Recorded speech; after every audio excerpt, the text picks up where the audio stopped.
지난주에 우리 원자로에 대해 가지고 계속 배워봤는데요. 오늘은 이렇게 그 동영상으로 여러분들 수업을 좀 대신하게 됐습니다.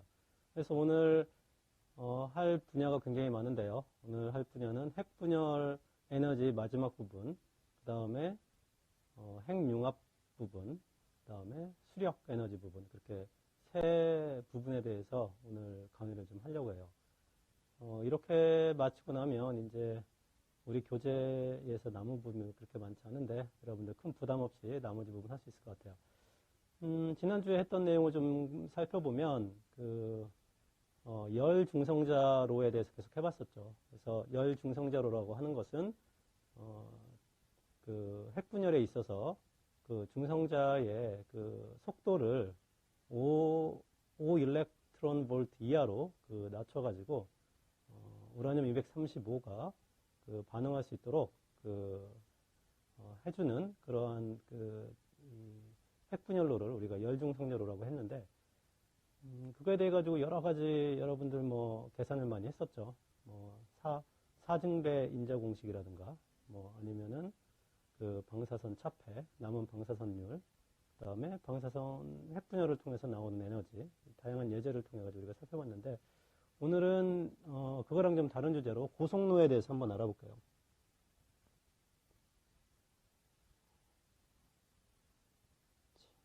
고속로. 그래서 그 고속로라고 하는 것은 그 연료가 농축되면, 그러니까 농축되는 경우에는 고속 중성자에 의해서도 그 연쇄 반응이 유지될 수가 있는데요.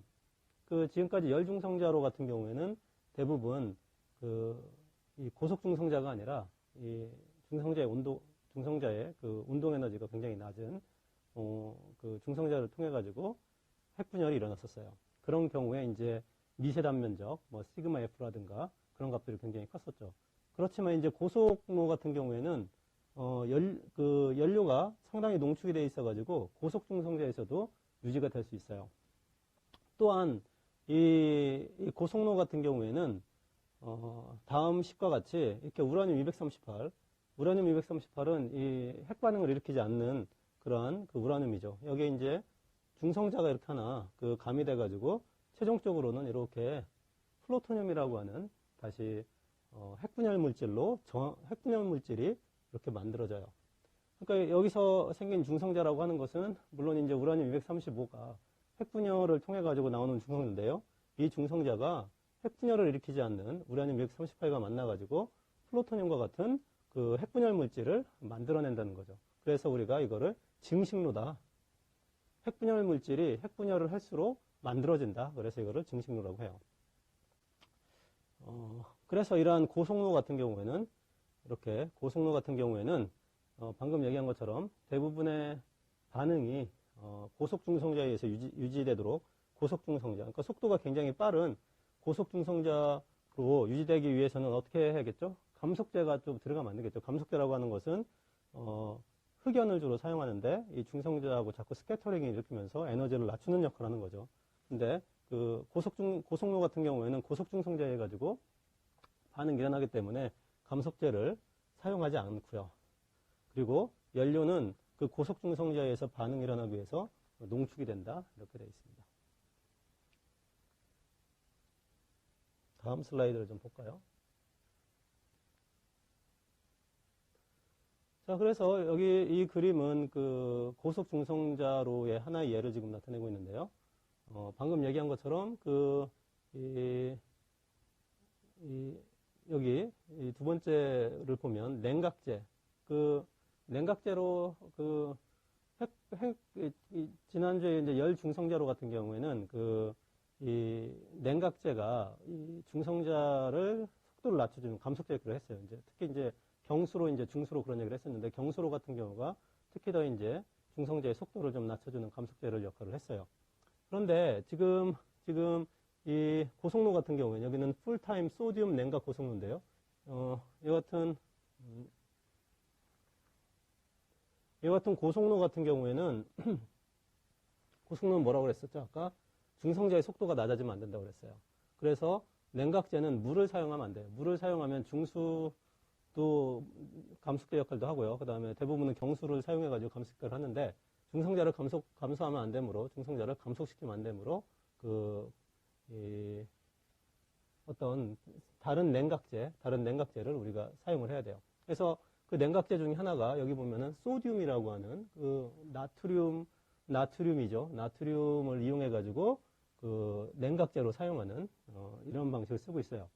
그래서 이런 고속로에서는 물을 사용하지 않는 새로운 그 냉각제를 써야 되는데 그 새로운 냉각제로서 우리가 소듐을 쓰고 있다. 그리고 이렇게 풀이라고 하는 것은 수영장처럼 이렇게 그러니까 이런 소듐 용액이 이렇게 담겨져 있는 거죠. 소듐 용액이 담겨져 있어가지고 그 소듐 용액이 냉각제 역할을 해주고 그리고 여기서 보는 바와 같이 이 그림을 보면요, 이 핫 나트륨 있죠. 이 뜨거운 나트륨이요. 뜨거운 나트륨이 순환을 해서 이렇게 순환을 해가지고요. 이렇게 순환하죠. 이렇게 순환을 해가지고 다시 이제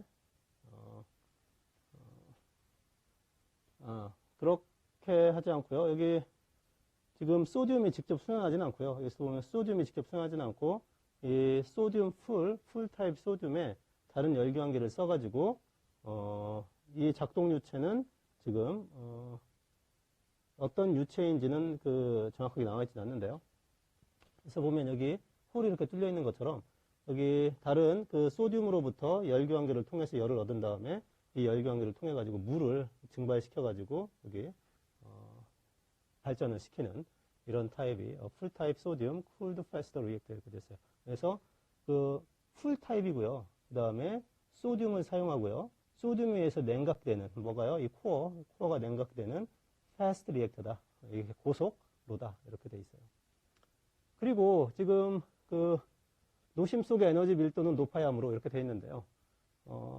지금 흑연 재료가 거의 없고요. 흑연이 없고 또 대부분은 이 우라늄 238과 230으로 구성되어 있기 때문에 굉장히 작아요. 그게 작고 그 다음에 발열량이 굉장히 작은 데서도 그 에너지를 내기 때문에 에너지 밀도가 굉장히 크다는 얘기죠. 그러니까 노심의 사이즈가 작은데 에너지가 굉장히 많이 나오기 때문에 열 전달이 또 아주 잘 돼야 돼요. 그래서 열 전달이 아주 좋은 그 나트륨, 소듐을 사용해가지고, 그러니까 소듐은 열 전달도 잘 시키는 역할도 하고, 두 번째로는 감속제로서의 역할도 안 해주고, 그래가지고 이 고속로에서는 이와 같은 소듐이 사용된다. 이거를 여러분들이 아시면 될 것 같아요. 이와 같은 그 고속로는 또 다른 한편으로 증식로라고도 하는데요. 왜 증식로라고 하는 거는 아까 여러분들한테 말씀드린 것처럼 그 핵 연료는 우라늄 235하고 우라늄 238로 구성되어 있는데요. 대부분 이제 우라늄 238이죠. 근데 235를 농축을 해서 보통 그 핵 반응을 일으키는데요.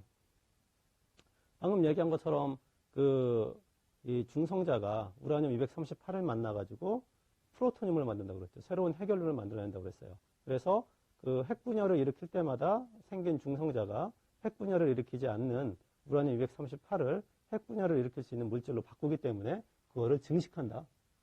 우리가 이렇게 얘기를 해주고 있어요. 증식한다. 그래서 여기 한번 문구를 한번 읽어봅시다. 비분열성 핵. 비분열성 핵이라고 하는 것은 우라늄 238이죠.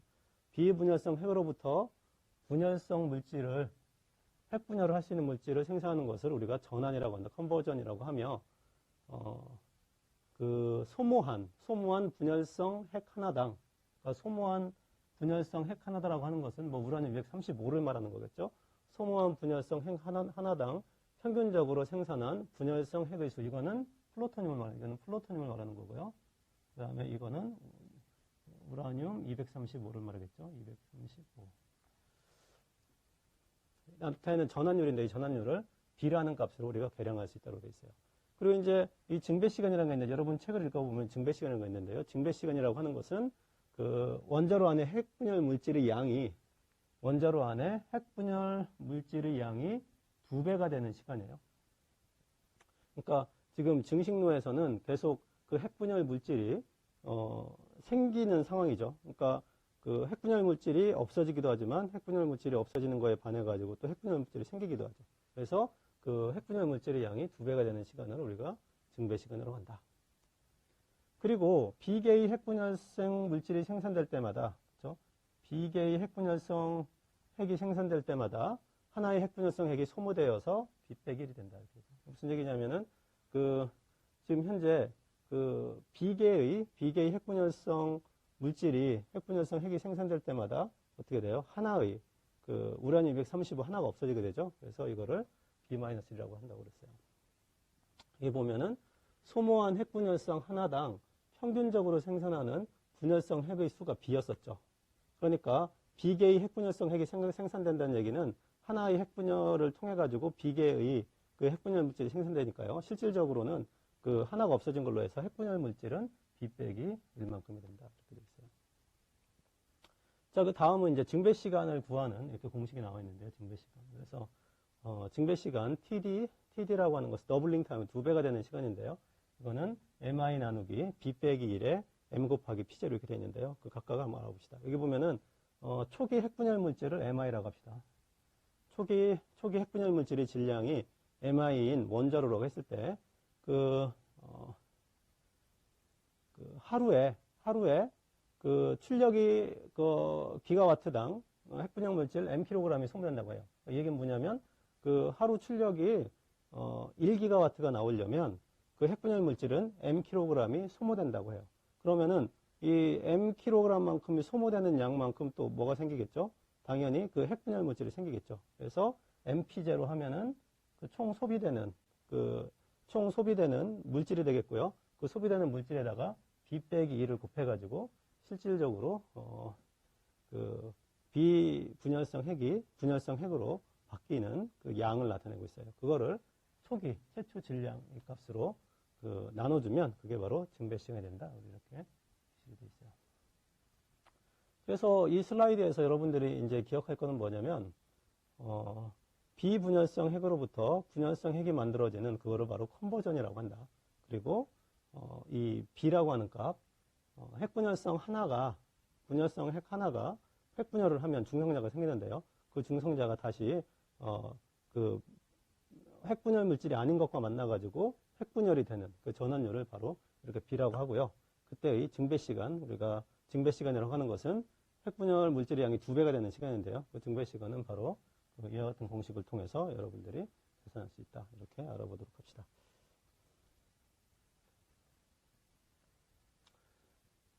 자, 이렇게 해서 우리 고속로는 우리 교재에서 그렇게 자세하게 설명을 안 하고 있는데요. 어쨌든 고속로라고 하는 것은 어떻게 보면 미래의 원자로라고 할 수 있죠. 열 중성자로도 어쨌든 계속해서 우라늄을 소비를 하고 있는데 이 우라늄 소비를 통해서 새로운 핵분열 물질을 만들어내는 그러한 고속로 같은 것들이 아무래도 미래의 에너지원이 될 거라고 생각을 합니다. 그래서 이제 오늘날의 원자로 이렇게 나와 있는데요. 그래서 오늘날의 원자로는 우리 크게 이제 가압 경수로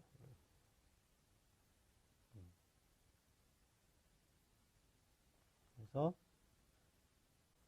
오늘날의 원자로는 이 가압 경수로 우리 가장 널리 쓰이는 경수로죠.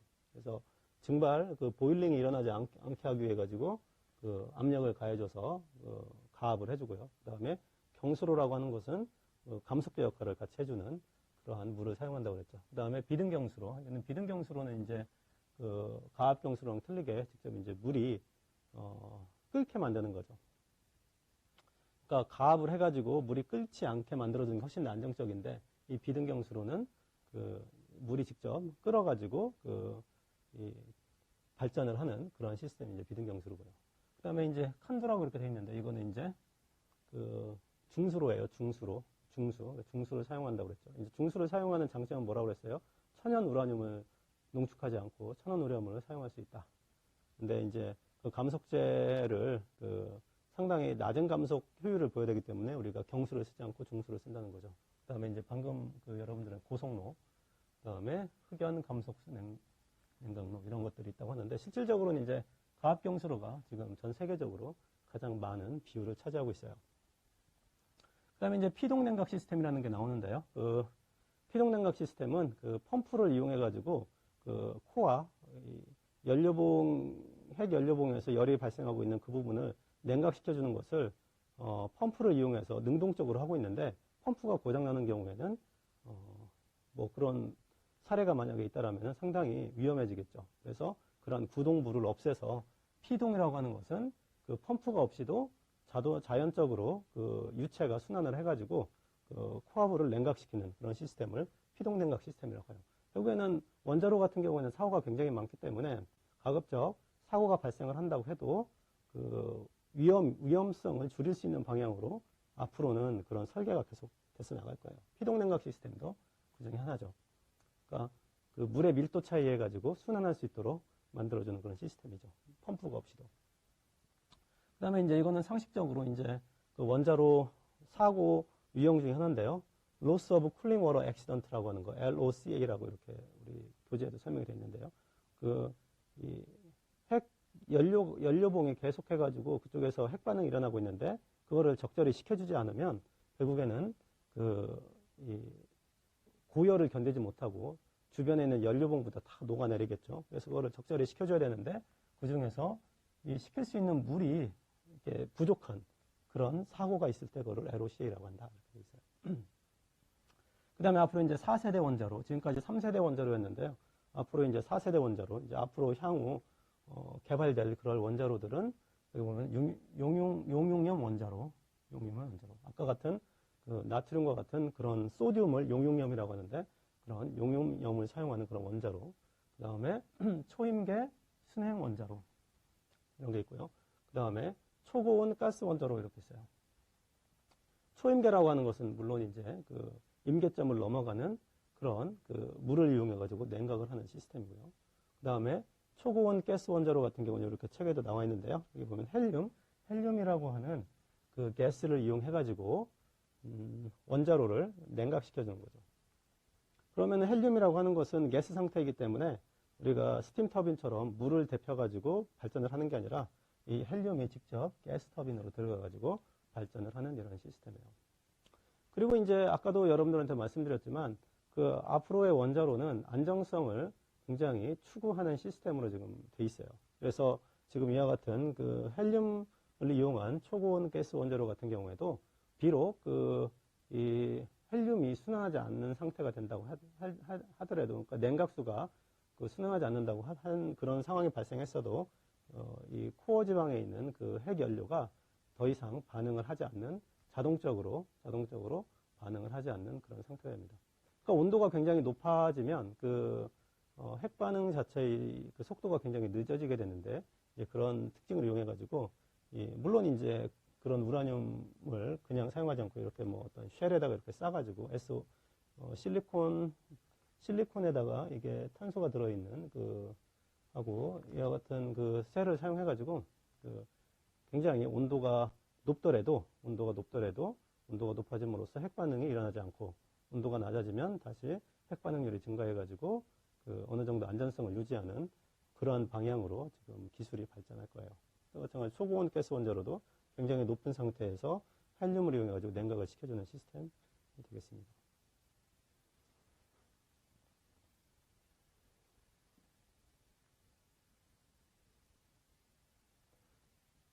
자, 우리 여기 보면은 최근에 발생한 그 원자력 사고에 대해 가지고 이렇게 소개를 하고 있는데요. 보통 우리 한 4개 정도 이렇게 소개가 좀 되고 있어요. 뭐 이거보다 훨씬 더 많은 사고들이, 조그마한 사고들이 많이 있었지만, 이렇게 큰 사고들은 이렇게 4가지 정도가 있고요. 최근에 여러분들 사고 난 거 기억하겠죠? 여기 후쿠시마 2011년도에, 후쿠시마에서 이렇게 사고가 난 거, 뭐, 여러분들 기억할 거예요. 뭐, 냉각제가 다 녹아버리는 어떤 그런 사고도 발생해가지고, 현재까지도, 계속해서 이제 방사능이 나오고 있는 그런 상황이죠. 그 다음에 이제 86년도에 우크라이나, 이 체르노빌에서도 사고가 있었죠.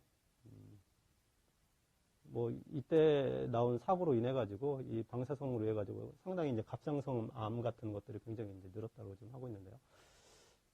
그 전에는 이제 미국에서도 그렇고요. 그 다음에 영국에서도 이와 같이 원자력에 관한 사고가 이렇게 발생했는데 여러분들 교재에 자세히 설명되어 있으니까 한번 꼭 읽어보도록 합시다. 그 다음에 이제 원자력의 경제성이라는 게 나오는데요. 경제성이라고 하는 것은 다른 기타 그 연료들을 통해 가지고 그 전기를 생산하는 그 거에 비해 가지고 원자력이 어느 정도 경제성이 있느냐 이제 그걸 나타내고 있는데요. 이 그림을 보면 지금 전기 1kWh를 생산하는데 그 US 달러 센트로 지금 나타낸 겁니다. 그래서 이게 작으면 작을수록 훨씬 더 이제 경제성이 좋은 거라고 생각하시는데요. 여기 보면은 그 카패시티 팩터가 이제 85% 정도. 그러니까 기기를 정격이라고 생각한다면 정격 운전의 한 85% 정도를 그 운전을 한다는 뜻이고요. 그 다음에 이제 한 25년 동안 이 초기 투자비하고요. 그 다음에 운전 비용 그런 것들이 25년 정도에 이제 그 회수가 되는 뭐 그런 정도로 가정을 한다고 했을 때요. 물론 뭐 이자율이라든가 그때 이거 뭐 여러 가지 연료라든가 연료 값이라든가 그런 거에 많이 의존을 하겠지만요. 그래서 뉴클리어 지금 그 원자력 같은 경우에는 1kWh를 만드는데 7센트 정도가 들고요. 이거에 비해서 이제 그 석탄 화력이라든가 가스 화력은 굉장히 더 작게 들죠. 4.4센트, 4.2센트. 그러니까 원자력이라고 하는 거가 청정 에너지이긴 하죠. 이산화탄소를 발생하지 않는 그런 청정 에너지원이긴 한데 현재까지는 아직은 굉장히 비싼 그러한 그 발전 시스템이다. 그렇게 좀 생각해 볼 수 있습니다.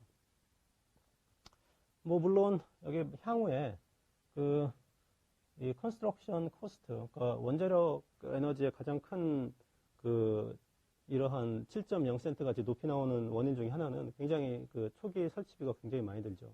뭐 수조 원대 우리나라만 해도 그 수조 원대의 돈이 도는 걸로 알고 있는데요. 이게 만약에 한 25% 정도 감소한다라고 하면은 그 7.0센트에서는 5.8센트로 좀 줄어들 거다. 그 다음에 그 그러니까 만드는 기간을 한 12달 정도 조금 감축을 시키면 뭐 이거는 뭐 이렇게 될 거라는 거고요. 그 다음에 이 캐피탈, 그러니까 이 초기에 이제 그 원자력 발전소를 만드는 그러한 비용하고 그 다음에 가스나 콜하고 만드는 비용이 같아졌다라면 굉장히 저렴해지죠. 굉장히 이제 그 화석 연료를 떼는 시스템이나 아니면은 가스터빈에 비해서 굉장히 초기 그 설치비가 굉장히 많이 드는 거죠. 근데 여기서 이제 이산화탄소를 만약에 고려한다면, 왜냐면은 지금 원자력 발전하고 그 다음에 콜하고 가스 시스템의 가장 큰 차이점은 뉴클리어 파워플랜트는 그 이산화탄소를 발생하지 않는다는 얘기죠. 근데 여러분들 잘 알고 있지만 이산화탄소라고 하는 것은 지구 온난화에 있어서 가장 큰 주범이고요. 전 세계적으로 탄소의 배출량을 규제를 하고 있죠. 또 이제 탄소라고 하는 것도 이제 서로 거래를 할 수 있어요. 그러니까 뭐 동남아 쪽에서는 아직 산업이 많이 발달 안 했다라면 거기는 우리나라의 탄소를 조금 우리가 그 나라에 이제 팔 수도 있는 거죠. 그래서 탄소라고 하는 것도 하나의 어떤 물건처럼 총량은 규제되어 있고요. 내가 더 생산을 하고 싶으면 외부로부터 탄소를 사와야 돼요. 탄소 배출량을 사와야 되는 거죠. 어떤 그런 시스템이 된다고 하면 그런 거를 고려를 해서 여기 보면은 카본 텍스라고 있죠. 그러니까 이산화탄소를 배출함으로써 나오는 이 카본 텍스, 카본에 들어가는 어떤 그런 세금을 우리가 만약에 카본 텍스가 만약에 50불, 100불, 200불이라고 하면 이 콜이나 가스도 더 이상은 크게 이 돈이 아까 4.4센트, 4.1센트였는데 그거보다는 증가하는 추세를 지금 보여주고 있죠. 탄소세를 매긴다라면 너네가 그 탄소를 배출하기 때문에 그 배출하는 탄소에 대해서 내가 1톤당 탄소 1톤을 배출하는 데 있어가지고 내가 뭐 50불을 매기겠다, 100불을 매기겠다, 200불을 매기겠다고 했을 때 이와 같은 계산이 나올 수 있다고 해요. 어쨌든 여러분들에게 봤을 때는 결국에는 지금 가스를 여러 가지 탄소세를 매긴다고 해도 가스가 사실은 가장 경쟁력 있는 어떤 그러한 시스템이라는 것을 확인할 수 있을 거예요. 다음 슬라이드로 좀 보도록 합시다. 그래서 이제 거의 뭐 원자력이 이제 끝으로 가고 있는데요. 우리가 한 2주 정도 굉장히 연습 예제를 풀어보면서 많은 시간을 소비했는데요. 환경에 관한 영향을 우리 이 슬라이드에서 보여주고 있어요. 그래서 원자력 같은 경우에 가장 큰 문제는 사실은 폐기물이죠. 폐기물이 있는데 여기 보면은 고준위 폐기물, 그다음에 중준위 폐기물, 저준위 폐기물 이런 것들이 있다고 해요. 여러분들 그래서 고준위 폐기물은 물론 핵연료 사용하고 남은 그런 핵연료가 되겠죠. 그래서 여기 보면 1기가와트 가압경수로 해서 보통 우리나라 이렇게 여러분들 뭐 원자력 발전소 한번 가보면 이렇게 돔이 돼 있는데 그 돔 하나가 대략 한 600메가와트 된다고 그래요. 그래서 돔이 2개 있으면 뭐 1.2기가와트 그렇게 되는데요. 이 같은 가압경수로 해서 우리나라는 대부분 이제 가압경수로죠. 1년간 연소된 25톤, 굉장히 많이 였어요. 25톤의 연료가 사용이 되면 여기 같이 플루토늄이라든가 아메리슘, 그 다음에 넵튜늄, 퀴리움 같이 굉장히 수명이 긴 이 동위원소가 이제 폐기물로 나온다는 얘기죠. 수명이 길다는 건 뭐죠?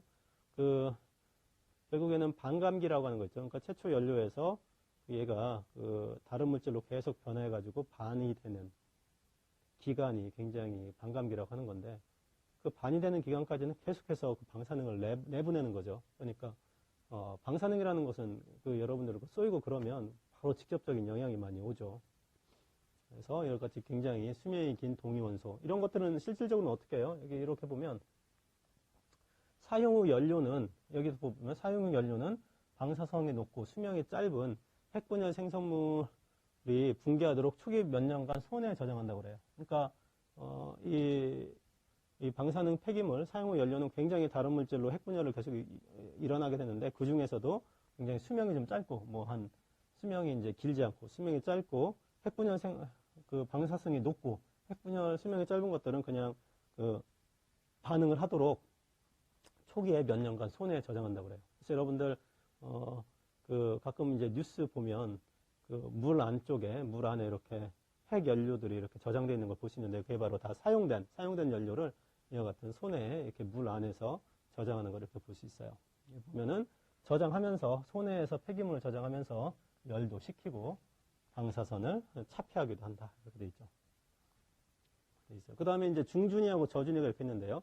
그 저준위 폐기물 같은 경우에는 여기 보면은 뭐 폐필터라든가 그다음에 이온귀환 수지, 작업자들이 사용하는 작업복이나 공구 이런 것들을 저준위 폐기물이라고 하고요. 우리나라는 경주에 우리가 지금 저준위 폐기물들을 지금 처리를 하고 있죠.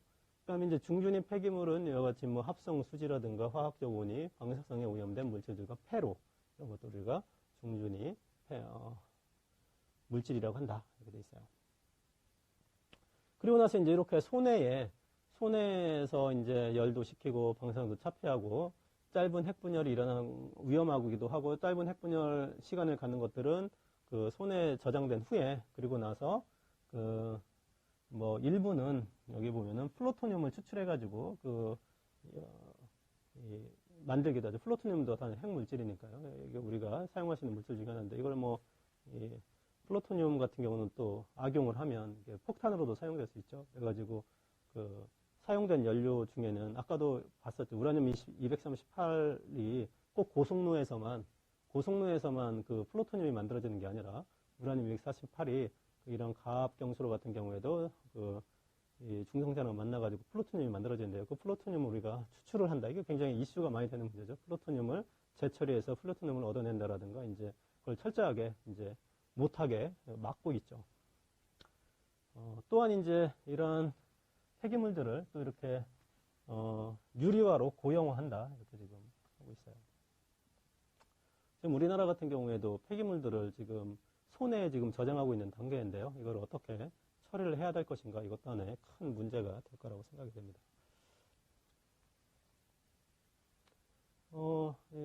마지막으로 이제 원자력의 전망인데요. 그 원자력은 여기 보면은 지금 라이트 바 그래서 색깔이 조금 연한 거는 그 뉴클리어 쉐어 어느 정도 전기 생산에 있어서 어느 정도 전기 생산에 있어서 어느 정도 그 원자력이 지금 세계적으로 지금 비율이 어느 정도 되느냐. 그것도 전기를 100이라고 한다면 이 중에서 원자력이 한 40을 차지한다라면 이 쉐어 값이 40이 되는 거죠. 여기는 이제 물론 그 전기 생산량을 의미하고 있고요. 이제 진한 색은. 지금 2005년까지인데요. 이 책이 2016년에 나왔는데 아마 번역을 하면서 이제 조금 예전 버전을 한 것 같은데요. 어쨌든 지금 그 연한색으로 보면 전 세계적으로 한 16% 정도, 그러니까 전 세계의 전기 생산량 중에서 원자력이 차지하는 비율은 한 16% 정도, 전기에만 제한되는 겁니다. 전기 생산에만 제한되는 건데요. 한 16% 정도를 차지하고 있다. 그렇게 볼 수 있어요. 이건 반가운 우리나라도 이렇게 나와 있는데, 이제 사우스 코리아 이렇게 보면, 현재 우리나라는 한 45% 정도를 원자력에 의존하고 있어요. 그러니까 우리나라 전기 생산량의 한 45% 정도를 이 원자력에 의존하고 있고요. 그 다음에 number of reactor, 20개의 리액터가 지금 현재 운전되고 있고, 지금 여기는 이 당시는 0으로 되어 있는데요. 그 다음에 앞으로 한 8개 정도를 더 지으려고 지금 2004년도 기준으로 이렇게 돼 있다고 하는데, 지금 현재는 물론 이와 같은 계획은 삼고 있지만, 원자력이 가지고 있는 어떤 위험성, 그 다음에 향후 다 쓴 원자로를 폐쇄할 때 드는 비용, 그 다음에 초기 건설 비용, 이런 거 저런 것들을 사회적으로 고려를 해봤을 때, 앞으로 몇 기 정도가 더 건설될지는 아마 지켜봐야 할 것 같습니다. 지금 이게 마지막 슬라이드 같은데요. 그래요.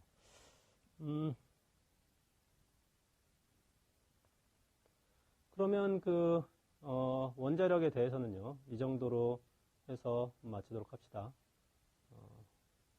그리고,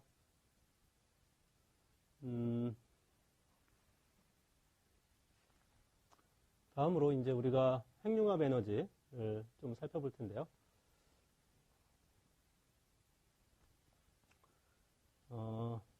핵융합 에너지라고 하는 것은 지금까지 핵분열의 경우와는 좀 틀려요. 그리고 아직까지는 우리가 기술적으로 전기나 에너지를 만들어낼 수 있는 상태는 아닙니다. 지금 계속 연구가 되고 있는 상태고요.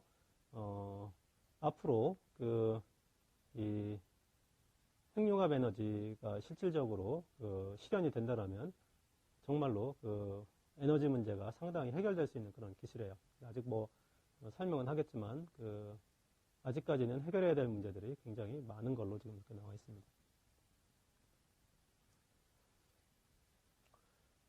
그래서 핵분열 에너지와 틀리게 핵융합 에너지라고 하는 것은 수소가 만나가지고, 수소 두 개가 서로 만나가지고, 서로 더 무거운 원자로 바뀌는 거죠. 핵분열 에너지 같은 경우에는 우라늄 238이든 우라늄 235든, 8은 아니고 235가 훨씬 더 가볍고, 그 다음에 결합 에너지가 높은 그러한 원자로 바뀌어가지고 에너지가 나온 거에 의한다면, 이 핵융합 에너지는 질량수가 서로 틀린 수소 두 개가 만나가지고, 이중수소, 삼중수소 이렇게 두 개 얘기하는데요. 그 두 개가 만나가지고 더 큰 헬륨이라고 하는 원소가 되면서 거기서 에너지가 방출되는 그런 게 이제 핵융합 에너지인데요. 물론 이 두 개가 서로 만나가지고 반응을 일으키려면 우리가 보통 생각할 수 있는 그런 조건에서는 발생하지 않겠죠. 왜냐하면 원자하고 원자가 서로 가까워지면 가까워질수록 어떻게 되죠? 서로 굉장히 밀어내려고 하는 힘이 굉장히 크죠. 여기 보면은 이렇게 거리가 점점 가까워질수록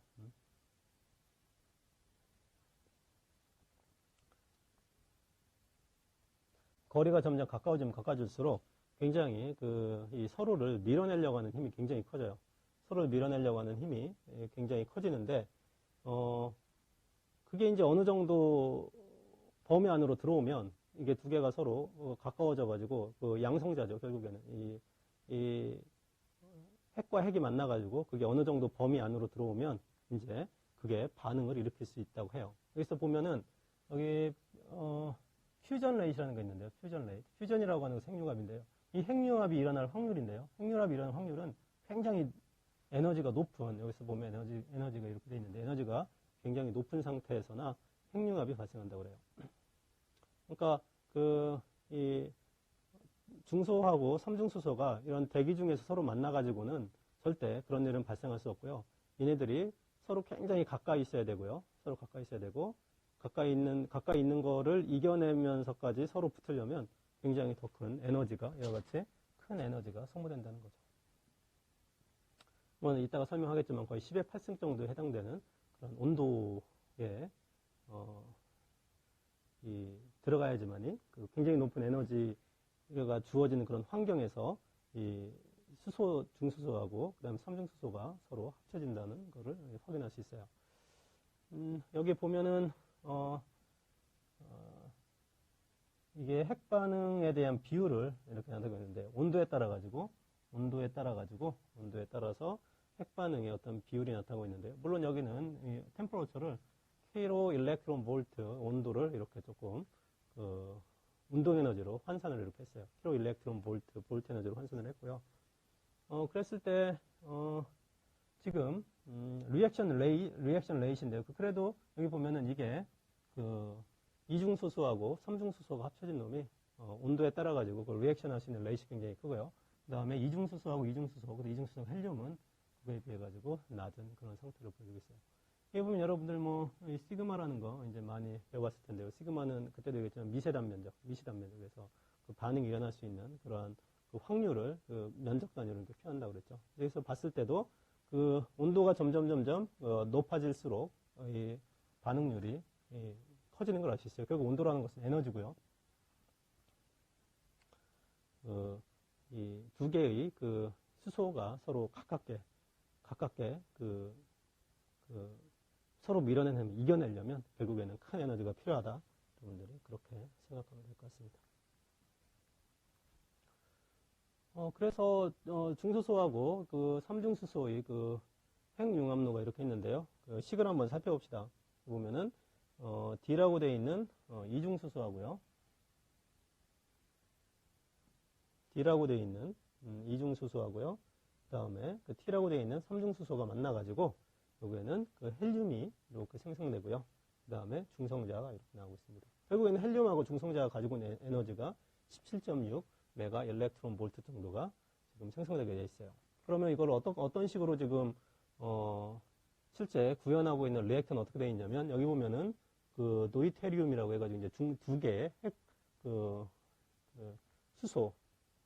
중수소죠. 중수소를 공급을 이렇게 하면 여기선 지금 핵 반응이 일어나고 있어요. 핵 융합 반응이 일어나고 있는데 그 핵 융합 반응을 하다 보면 뭐가 나오죠? 이렇게 보면은 중성자가 나오게 돼 있죠. 이 중성자가 바깥에 이제 리튬이라고 하는 원소 알죠? 리튬을 만나면 뭐가 만들어지냐면 삼중수소가 만들어진다고 그래요. 그러니까 핵 융합 반응을 통해 가지고 중성자가 만들어지는데요. 이 만들어진 중성자는 어디 잘 뚫고 나가죠. 잘 뚫고 나가요. 그래서 뚫고 나가가지고 리튬을 만나가지고 리튬에서 이 삼중수소를 만들어낸다고 해요. 이렇게 만들어진 삼중수소는 다시 이제 여기 핵 분열을 일으킬 수 있는 핵 융합을 일으킬 수 있는 그 장치로 투입이 돼가지고 결국에는 여기서 보듯이 이렇게 만들어진 삼중수소가 공급이 돼가지고 결국에는 그 핵 융합이 발생하는 거죠. 그래서 삼중수소는 여기서 만들어진 삼수는 어떻게 만들어진다? 핵융합을 일으킨 그 중성자가 바깥에 있는 리튬 원소랑 만나가지고 삼중수소를 만들고, 그 삼중수소는 지속적으로 그 중수소가 만나가지고 핵융합을 일으키는 그런 상태입니다. 물론 이제 내가 열을 이용해야 되니까 그 열을 이용하기 위해서 열기관기를 통해 가지고 우리가 실질적으로는 스팀 터빈을 돌릴 수 있는 이런 시스템으로 되어 있어요. 근데 지금 이 시스템이 완성돼서 실질적으로 가동되지는 않고 있고요. 지금 실험 단계에 있는 이런 상태고, 이거는 이런 식으로 구성을 해서 그 발전 시스템을 구축하겠다. 그렇게 생각을 하면 될 것 같아요. 그래서 우리 예제를 하나 풀어봅시다. 예제를 하나 풀어보면 핵융합로에서 중소수 D라고 되어 있죠. 중소수 100kg과 삼중수소 150kg이 1년 동안 소비될 때 방출량은 방출된 에너지는 얼마인가죠. 방출된 에너지는 얼마인가. 그리고 그 핵융합로의 텐데요. 발전 효율이 35%일 때 연간 전력 생산량은 얼마인가 이렇게 돼 있어요. 자, 아까 방금 전에 보면 중소소하고 삼중소소가 만나가지고 서로 핵 반응을 일으키면요. 핵 융합을 일으키면 17메가 일렉트론 볼트가 나오는 걸 볼 수 있었죠. 그래서 그거를 따라서 보면은요. 지금 중소소 100kg과 삼중소소 150kg은 중소소의 질량은 2kg이고요. 그러니까 중소소의 질량은 1kmol당 2kg이고요. 삼중소소의 질량은 1kmol당 3kg이에요. 그러니까 중소소 100kg하고 삼중소소 150kg은 모두 5 곱하기 10의 4승몰이 되겠죠. 그러겠죠. 그러니까 이 100을 2로 나누면은 50인데요. 50kmol이죠. 50kmol. 물론 이제 삼중수소 같은 경우는 지금 150kg인데도요. 3kg니까 50kg이에요. 50kg은 몰로 바꾸면 5 곱하기 10의 4승몰이 되겠죠. 따라서 실제 개수, 그러니까 중소소의 개수는 중소소나 삼중소소의 개수는 모두 5 곱하기 10의 4승몰이기 때문에 여기다가 아보가드로 수 6 곱하기 10의 23승을 곱해줘야겠죠. 그래서 그거 하나의 반응, 그러니까 중소하고 삼중소소가 반응해서 하나가 반응할 때는 17.6 곱하기 10의 6승, 방금 17.6메가 일렉트론 볼트만큼 에너지가 나오니까 그 개수만큼을 곱해주면 이와 같이 5.28 곱하기 10의 35승 일렉트론 볼트가 나오는 걸 확인할 수가 있어요. 그래서 일렉트론 볼트를 다시 주울로 환산을 해주면 이와 같이 8.45 곱하기 10의 16승 줄이 나오는 것을 확인할 수 있어요. 자, 이건 에너지고요. 핵융합으로 열 발전 효율이 35%니까. 그러니까 열 에너지를 이용해가지고 전기를 생산하는 효율이 35%라는 얘기죠. 실제 화력발전도 그렇죠. 화력발전도 보일러에서의 연소 열을 이용해가지고 실제 발전하는 효율은 35%가 되기 때문에 저만큼 열 에너지의 35%고요. 그거를 1년의 시간으로 나눈 거죠. 1년. 지금 이건 1년간 지금 소비되는 양이니까 1년 동안 소비되는 거죠. 1년 동안 소비되는 거예요. 그러니까 중소소 100kg과 삼중소소 150kg이 1년 동안 소비되는 거니까 이거는 1년 동안에 총 나오는 에너지죠. 근데 와트라고 하는 것은요. 그래서 와트라고 하는 단위는 줄 퍼 세크니까요. 그러니까 1년 동안에 총 나온 에너지를 1년의 시간으로 나눠주면 그게 바로 0.9가 기가와트.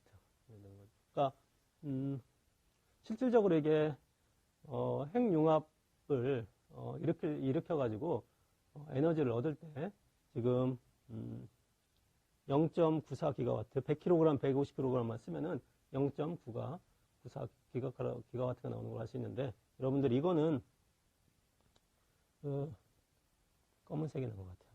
검은색이 좋은 것 같아요. 이거는 여러분들이 우라늄의 경우하고 한번 확인을 해볼 필요가 있어요. 그래서 0.9 됐어요.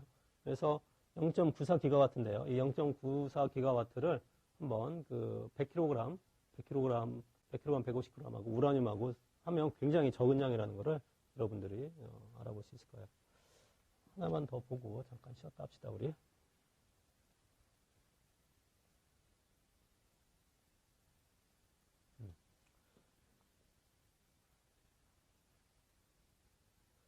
자, 다음은 이제 실질적으로 핵융합 반응이 연속적으로 핵융합 반응이 방금 전 슬라이드에서 보여준 것처럼 중소소하고 삼중소소가 만나가지고 핵융합이 원활하게 이루어지기 위해 가지고는 다음 조건을 만족해야 된다고 그래요. 이 N이라고 하는 것은 원료들의, 그러니까 중소소하고 삼중소소들의 개수를 의미하고요. 타우 E는 얘네들이 어떻게 보면은 플라즈마 상태라고 하는 상태로 결국에는 융합이 발생하는데 그 플라즈마 상태를 유지하면서 다른 데로 새나가지 않고 얘네들이 막 움직이면 안 되겠죠. 어느 한 곳에 모여 있어야지 얘네들이 서로 반응을 일으키니까 어느 한 곳에 모여 있을 그러한 시간, 그게 이제 타우이고요. 그 다음에 T는 온도입니다. 그래서 온도가 굉장히 높은 상태에서 아까도 얘기했지만 10의 8승 정도의 온도 상태에서 핵분열이 된다고 그랬으니까 지금 핵분열이 지속적으로 핵융합이죠. 핵융합이 지속적으로 발생하기 위해서는 그 수밀도라고 하는 그 원료들의 개수, 그 다음에 그 원료들이 그 플라즈마 형태로 잘 모여가지고 또 다른 데로 가지 않고 뭉쳐있을 때의 그때의 그 뭉쳐있을 수 있는 시간, 그 다음에 온도, 이 조건이 3 곱하기 10의 21승 정도를 만족을 해야 된다고 그래요. 그래서 현재 기술을 보면은 이게 10의 20승이죠. 10의 20승. 보면은 10의 20승인데요.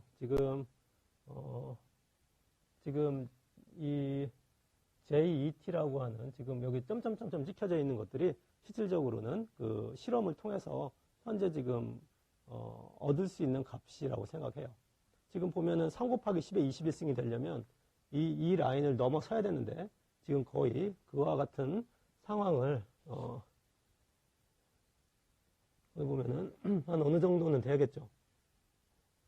지금 이게 이제 바운더리인데요. 그래서 그 자체로 올라가야 되는데 이렇게 성공한 적도 있고요. 대부분은 그 지속하지 않은 상태로 계속 유지되고 있는 그런 상태입니다.